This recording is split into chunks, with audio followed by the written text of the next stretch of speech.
อนโอ้ยพี่น้อง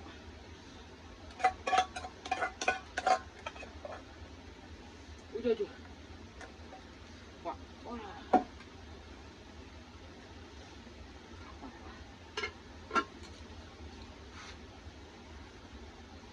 โอ้ยแกงน้อยเด้อพี่น้องเด้อดิสบายดีพี่น้องยินดีต้อนรับพี่น้องเข้าสู่สองเบาซ้อนชั้นแนวพี่น้องนี่แกงน้อย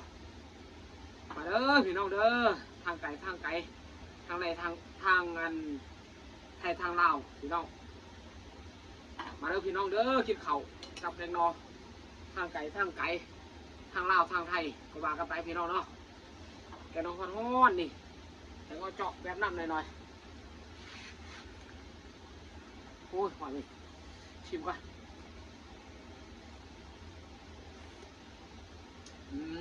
ทำอยู่ไหนพี่น้อง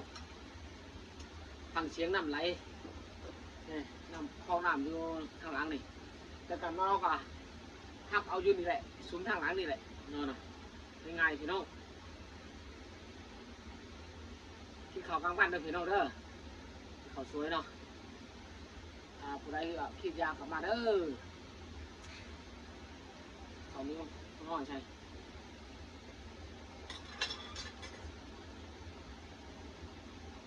บ่ใช่ยังหลายเป็นเงาเป็นน้อยแบบหวานๆแบบพื้นเมืองแบบพื้นบ้านแต่ตีแต่เก่าใช่ไหม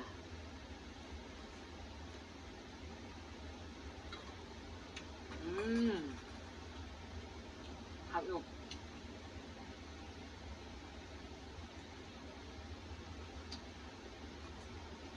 จะ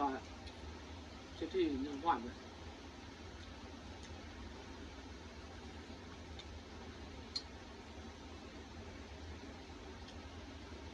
หลังจากให้วัวอาหารปลาแล้วก็ไปหานอแล้วก็มาแกงพอดี12 โมงครึ่งพอดีย่างเขาเนาะ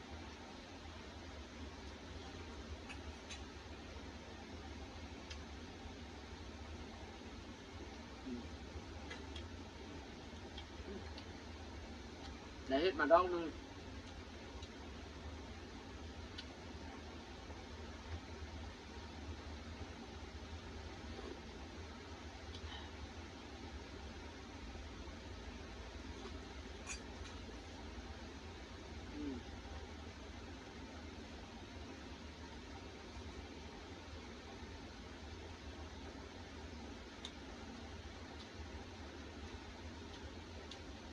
ง่ายอยู่หน้าเพียงยังกระแสบเนาะต้องกินแบบธรรมชาติ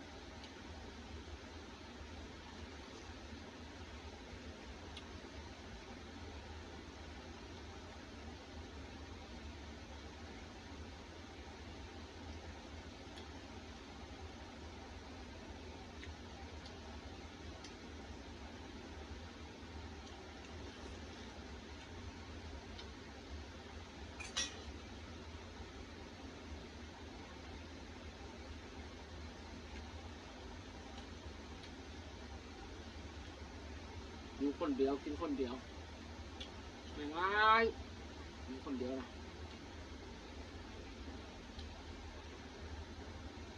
มีอะไรกินอันนั้นเนาะ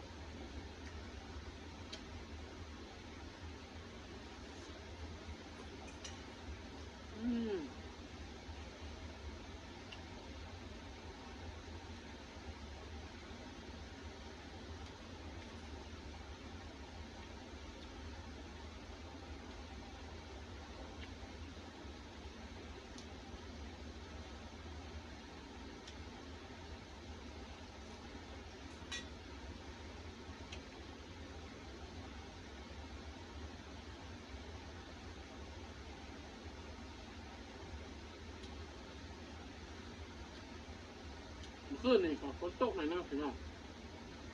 ตกแงะถ้าแรงมากมันเข้าแล้วเลยมือไม่หรอก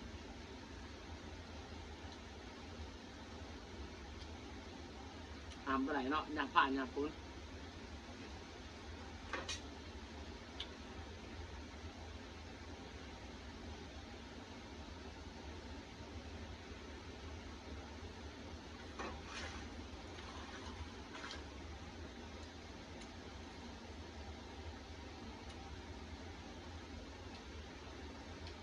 นอแซ่บ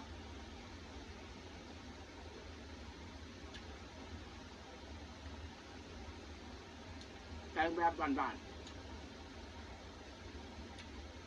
ครับแต่นึง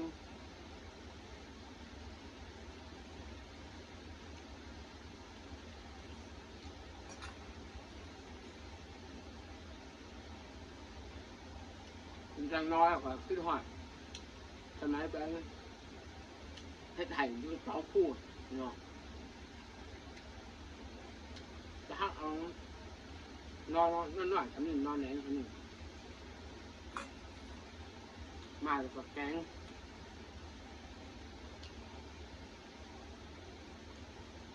เรื่องห้อยมันเสียจังน้อยจะเจอไห่เนาะหากผู้ใดเคยสัมผัสเคยผ่านจุดนั้นมาก็อาจจะหู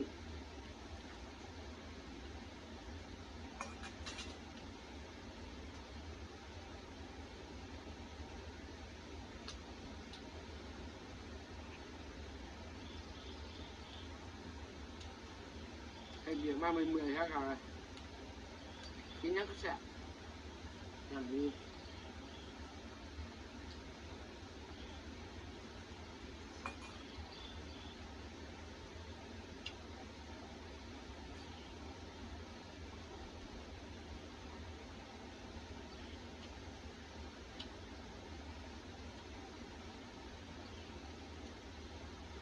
อาจจะบ่นในหนึ่งเพราะว่าเรื่องน้ำตกมันเป็นหน้าฝายอยู่นี่อยู่ข้างหลัง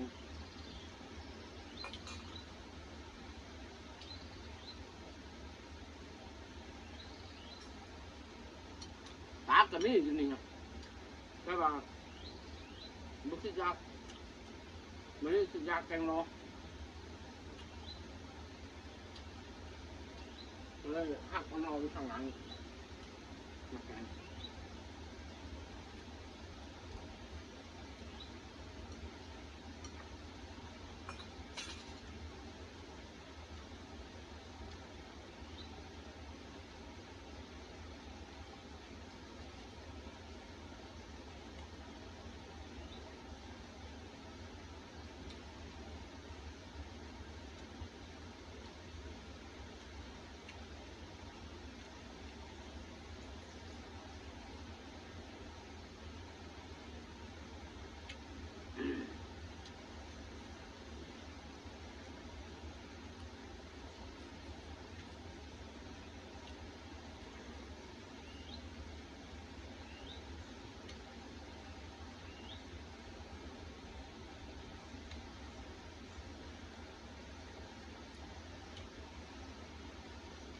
แซ่บอยู่พ่อพี่น้อง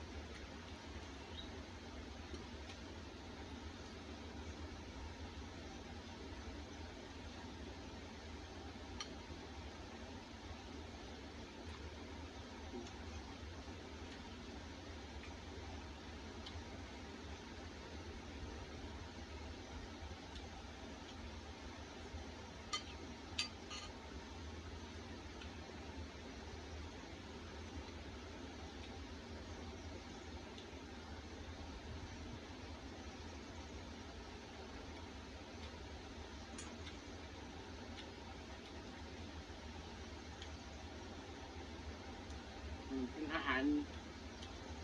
พื้นบ้านก็บ่ได้ลาบแตงโมเลยพี่น้อง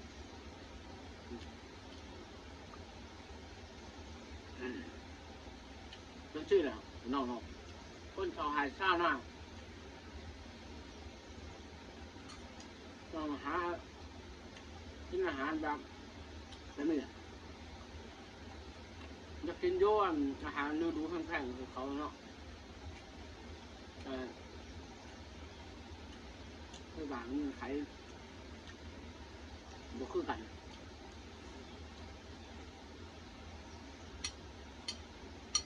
แล้วเดี๋ยวนี้คนอยู่ในเมืองจะเป็นแบบนี้ก็ยากเลย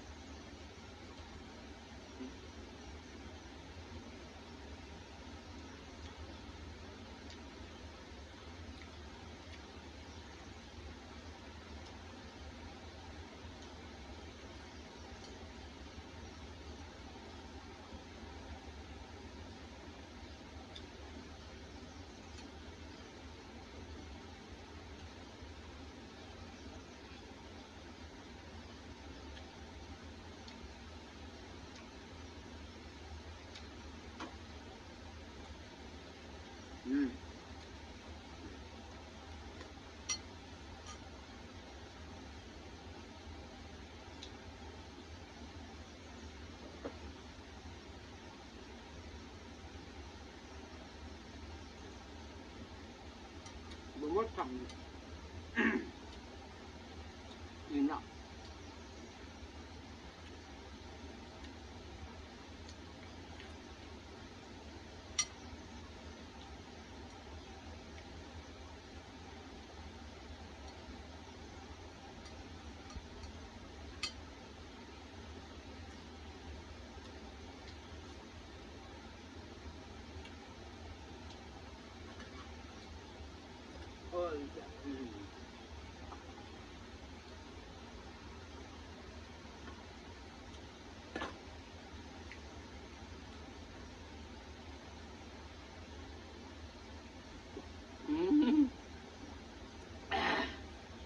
เอาคลิปนี้ก็ขอพาไว้ชั้นนี้ก่อนโอ้ขอบใจกับพี่กับน้องที่รับเบิ่งรับชมเนาะกดติดตามเนี่ยกดไลค์กดแชร์กด